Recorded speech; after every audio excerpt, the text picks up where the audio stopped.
Kurt, the big question is, can the West Indies get a big win with a big net run rate? Yeah, it's easy. Welcome, Sports Nation, to Sports DTM, the sports channel where we call sports down the middle. You can expect the latest in sports news, views, and reviews from our resident analysts. No sports topic is too controversial, and no team or player is above criticism. So just smash that subscribe button and ring that notification bell to make sure you don't miss out on our balanced offering of riveting sports content. And don't forget to like, share, and leave a comment below. Welcome to Sports DTM.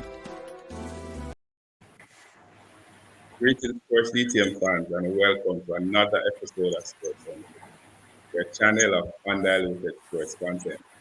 Guess what? The West Indies will take on Sri Lanka in their fourth game of the Super 12 T20 World Cup with a big task at hand.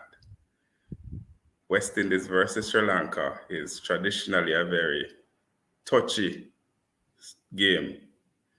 Both of them have played 14 matches between them.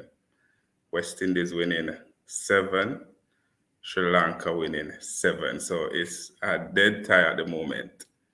Sri Lanka has played 4 matches in this tournament so far. They have won only 1. They have lost 3, and they're out of the competition. Their last match will be this matchup against the West Indies. The West Indies is still in with a mathematical chance of making it to the semi-final, but they need to beat Sri Lanka big. West Indies played 3 matches.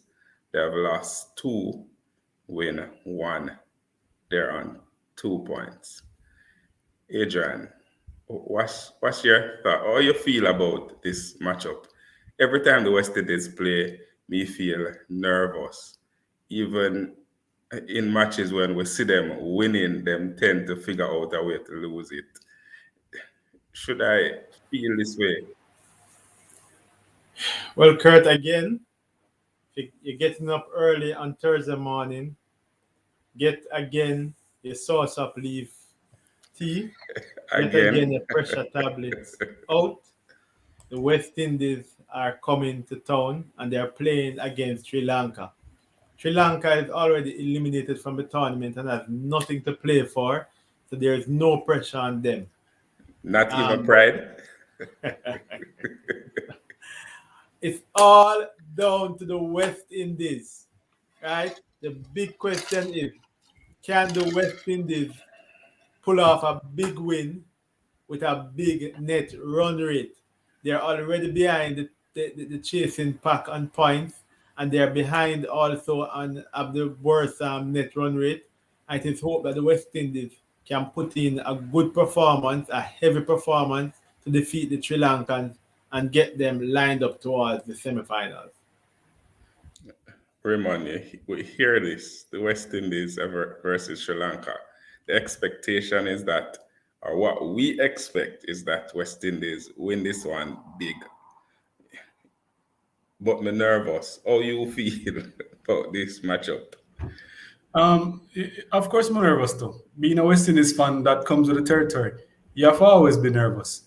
I mean, it from the tournament start, West Indies, West Indies, the older the Defending cup, champion. the defending champion. You even double nervous in a sense, like if they went to crash out or whatever. I thought even before it starts, and now it comes down to these 2 games, and this is one of them that is a must win on persons that will show up. Of course, I'm nervous, but am I a little confident? I have some confidence. I do. So, so, so this matchup against Sri Lanka is technically West Indies versus the net run rate Israel. Not necessarily against Sri Lanka, but against the net run rate. As you mentioned earlier, West Indies currently have a negative 1.598 net run rate. That is a terrible net run rate in the scheme of things. In the points table, South Africa is already on 6, and West Indies can only get 6 points because they have 2 games remaining. Playing against Sri Lanka, what them need to do to improve on that net run rate and win the match? Well, Kurt, the first thing they have to do is to win the toss. 3 matches played, they have lost all 3 tosses. So that's one aspect, but that's one is a little out of their control. But if you're on the batting side, it means that they have to be hitting a score of probably close to 180 plus runs, right? Which means that a Chris Gale has to be firing, a Evan Lewis has to be firing, Etma has to be firing, Puran, Pollard, and Russell, who hasn't even come to the party yet. They all have to be on their A games. But not only that, if you don't hit it on the batting side, it means that your bowlers have to come good. They're talking about Ravi Rampal, old man Rampal. He has to be that big strike bowler that we have called him in for. Akil Hussain, who just came in, he has to roll good. Jason Holder has to be on his game. The feeling has to be there. It all has to come together for the West Indies. So they're either going to restrict Sri Lanka to a really low score, or they're going to hit them out of the park with a high scoring 180 plus run game on the batting side. Adrian, I mean, Raymond will hear Adrian put this in perspective. We need to hit them out of the park. But we have not been doing that. And the captain Pollard in the first game said him going to run more. And we still have to talk about that because when you're playing a match, right, you make 140 and you have 58 dot balls. That is just unacceptable. So there are things that they need to change. While Adrian want them to hit it out of the park, we also want them to utilize every single delivery that they face. Yeah, clearly you're not going to forget what Pollard said earlier about this running up and down No. thing. So, and I guess a lot of West Indies fans saying the same sentiments, sharing the same sentiments in us, where he's saying that, yeah, we're going to run and we're not seeing it. The truth is, playing against Sri Lanka with all those spinners, you have to be careful about hitting for the lights and trying to hit it out the park. Because what I would end up doing is this thing called batter pan catch. You know it go already. Unless Sri Lanka just drop some of these catches, so we'll just live to fight another day. So it's important that you take your shots carefully. So the running between wicket is a must. And of course, the only way you can improve your net run rate is pretty much by putting runs on the board. And if that means singles, twos, threes, put some pressure upon the ball of them, and not try for go over the top all the time. I'm sorry. And there are some force though. I'm sorry. I'm hearing you, but You say no. You can't teach old dog new tricks, right? These guys aren't made for stroking the ball around. They're big hitters. Probably only a Ruston Chase who just came in can work it around, and probably even a Jason Holder. The others, they are swashbuckling, they are swingers, they are hit and miss, they are hitting it out of the park type of players.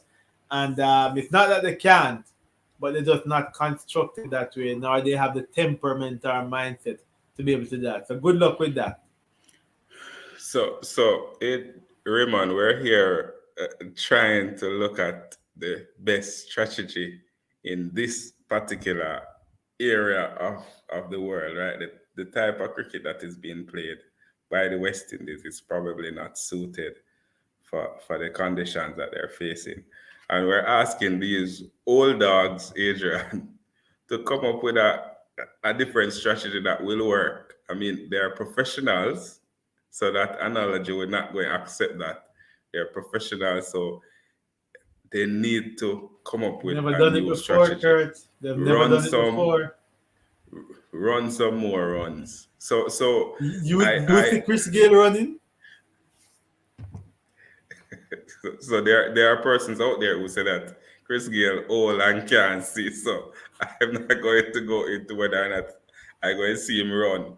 But what I'm saying is this: the power eating is important, but it is also crucial that we focus on the areas that we need to improve in order to improve our net run rate.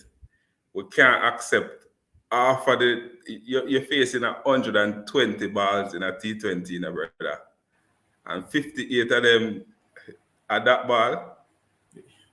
That don't make no sense, Raymond. Right. No, it makes no sense. It makes no sense. It's important that if you're not feeling up to the task, just turn over the strike. Just turn over the strike. Just play and just run a single and just get somebody else who willing to play some good shots. Turn over the strike. So quick rotation is very important of turn over the strike. This is what I don't think West Indies uses a lot. Some batsman stay in the crease and just face many ball and not even make a couple runs off it. Just push. Hey, Push and hey, just make and just turn over the strike to somebody who actually willing to put some serious runs on the board. the last time the West Indies tried that was against South Africa in match number two, West Indies versus South Africa. We had Lendl Simmons going on 16 of 35. You wrote that down, right? Yes. 16 of 35 ball. You had Chris Gale swiping and dropping, right? Because this knocking the ball around wasn't on. And the West Indies lost by, if my memory serves me right, about 8 wickets or something like that. Some ridiculous score. Um, it's nice to see, and they're professionals and they should do, but look at them in all their T20 cricket. They have been known for big hitting, big swinging, right? And in between that, there are some splinterings of people with temperament, such as a Raston Chase, such as a Jason Older, who can kind of stroke that ball around. And it's not that they can't do it. It's just that they won't do it. They don't have the type of temperament and patience. They want to be. The coach said it. Simon said, we're going to keep our form. We're going to be aggressive. So aggressive for them means that I'm always swinging, not rotating the strike or taking the singles where I can take it, but just go and ensure it and lick it out to the park. Not even hit it for a four on the ground. Make sure you hit it high for a maximum. so, so, aggressive mean attack and trying to clear the boundary in all cases. But we saw that against England when the man them play bat up and catch. 8 of them got caught. But Raymond, Bangladesh, I mean Sri Lanka comes into this game with two mystery spinners. We know the West Indies struggle against players like this. And in conditions like this, how can they, apart from what Adrian said, which was say don't work against spinners, how else can they navigate their way around these two spinners, 8 overs between them? All right. So the thing is, with spinners, every now and then the ball gets away from them, and you just need to punish. You see, the minute you start punish them whenever they make mistakes, because they will make mistakes. That's how it is in cricket.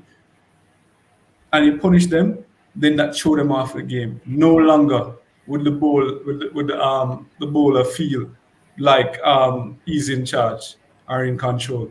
So now he's pretty much, at the whim and fancy of the batsman. And now he must just play them like a puppet, pretty much. And not so much going for the boundaries all the times, but every time I make a mistake, it is there for the taking. And the first shot selection possibly should always be on the ground four, because we know it go already with spinners. And Adrian, these spinners we're talking about, Tekshana and Asaranga, and we see them bowling well in the T20 competition so far. What the West Indies need to do to ensure that they maximize the 8 overs between these two players and score big. Kurt, Teksha and Asaranga, excellent spin bowlers. We saw England holding them out, and somebody would say, well, you don't want to actually be patient, keep them down to the line, and then rely on your power hitting at the back end to come good. The challenge is that that's a risk that, unlike England, the West Indies cannot afford to take, because if they go that route and then you have a number of persons going out in quick succession and you're not informed, then they might be skittled out for a few overs with eating up all of the players. So West Indies has to, yes, rotate the strike, but they have to get good production in the power play first 6 overs. They have to be able to put that ball on the ground, find the gaps, get the singles, get the twos, but hit the odd boundary to get it in a particular lineup. And yes, they may have to do some rotation of the batting lineup. Obviously, I wouldn't want to see a Rastan Chase coming at number 3. I don't want to see him either at 4 or 5. If he comes in at 3 or 4, it means that our openers would have failed, and as such, he's coming in for damage control, right? But you want those players who can play spin early. So you're talking about the Puran, who seems to have a good grasp of them. You want him coming in early. You want a player such as um, Yeah. Hetmeyer coming in early. Those are good. And then now you have a chase to kind of anchor it should we lose those wickets quickly. But you have to be able to maximize the power play, which is the first 6 overs, to get it to a respectable total, and then you can continue to rotate that strike and use up the allotted balls from the spinners. Uh, Raymond, would you tweak the lineup any at all? I know Chase is not the typical power hitter that the West Indies used to, but for somebody to stabilize the innings and let the power hitters play around him is crucial in a game like this. Yeah, I agree. I know we didn't want to change up much, but that makes a lot of sense. It makes a lot of sense to have that lineup that allow Chase to stabilize the ship. So have them play around him. It makes so much sense. I'm just hoping that Simon's actually listened to this video and have some consideration. It has to be a strategy on how we approach these spinners from Sri Lanka. There has to be a strategy. And Adrian, we saw Older coming in from the reserve right into the starting 11. Is there any other reserve player who we will see come straight in, start and impact the game? No. Not at this time, Kurt. The only other player who was on the outskirts would have either been Andre Fletcher as an opener, or O'Shane Thomas. And Thomas didn't look too good in the game that the warm-up game that he played, as well as Fletcher. I don't think at this point in time you're going to see the West Indies tinkering around with not allowing Chris Gale to get that opportunity to play a good innings. I mean, they would want to give Chris Gale that opportunity to, go and strike hard to kind of bring that net run rate up. And as such, we don't expect any changes to the starting 11. You don't want to also change a winning formula. And you want a player like, for example, Andre Russell to get that opportunity to actually hit hard. So, no, I don't expect any changes. So you're sticking with the same team, Same but team, only with a tweak to with having Chase at either number 4 or 5, not at number 3. Number 3 is for a more aggressive player, which is closer to the power play for me. Raymond, you keeping the same team or are you bringing in anybody? Yeah, man, bring in Simmons. That's like, no, we're keeping the same team. We're keeping the All same right, team. all I'm, right. I'm Why not you do joking, it? guys. I'm Why sorry. you do it? I'm joking. No, we're keeping the All same right. team. Simmons will be watching that from the stands. I'm hoping that's the So, case. so we Both started Simmons are off, watching from the stand. Watch it with the oh, coach. hopefully, we started off by talking about the net run rate. And we just want to make it clear that West Indies need to win this match. They Win big. also need to win big. And when we're talking about big, is that West Indies net run rate of minus 1.598 need to be improved in order for them to make it through to the semifinals by going above South Africa in the table by winning Sri Lanka, beating Sri Lanka and beating Australia, who they will play later on. But Adrian, we can't not mention how important it is for the West Indies to win big. Well, we have said it already, Kurt, and we'll say it again. Very important for the West Indies to go out and not just win this game, but win it big, improve. We're in the deep negative at 1.5. We need to turn that around, get it closer to at least closer to the a break even point. Or it would be even better if we could actually somehow miraculously get in the positive to actually ease the pressure. But we're not even thinking about a loss. We're thinking about a win, but it can't be one of those wins like what happened against Bangladesh where you are neck and neck. It has to be a win and a hit out of the park. So they're going all in, or you pretty much it will be curtains. Raymond, a win nonetheless is important. Who you think will be the game changer for the West Indies? Who are going to show up or who are going to flop? And I will speak about the flop. Let's not put that out there. Let's not put that out there at all, at all, at all. So I'm still having my fingers crossed for Chris Gale and T. Universe boss. Yeah, man. Yeah. And Chase, definitely. Those two players for me should be the ones who will help do some serious damage. And Adrian, you're saying the entire team need to The change entire the team game. needs to fire on all the cylinders. Yeah. We need one of those 11 cylinder vehicles. Yeah. So fans out there, the odds are against the West Indies to make it through to the semifinals.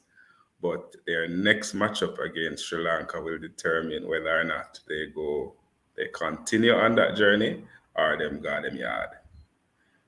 The situation as it stands is that the West Indies need to beat Sri Lanka by at least 120 runs. Yes, it is possible in a T20 for the West Indies to beat a team by 120 runs. Them do it before. And so, though they're old, and some of them not see the ball well, and their high hand coordination is off, we still believe so them can do it.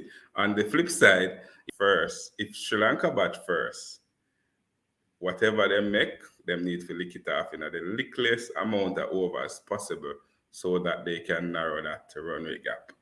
Do you believe that they can do it? Leave those comments in the comment section below. And always remember to like, to share, and to subscribe. And to tell a friend, to tell a friend, to tell a friend, to tell all of them, friend them, to come and join the Sports DTM family. This has been another episode of Sports Down the Middle. Be blessed.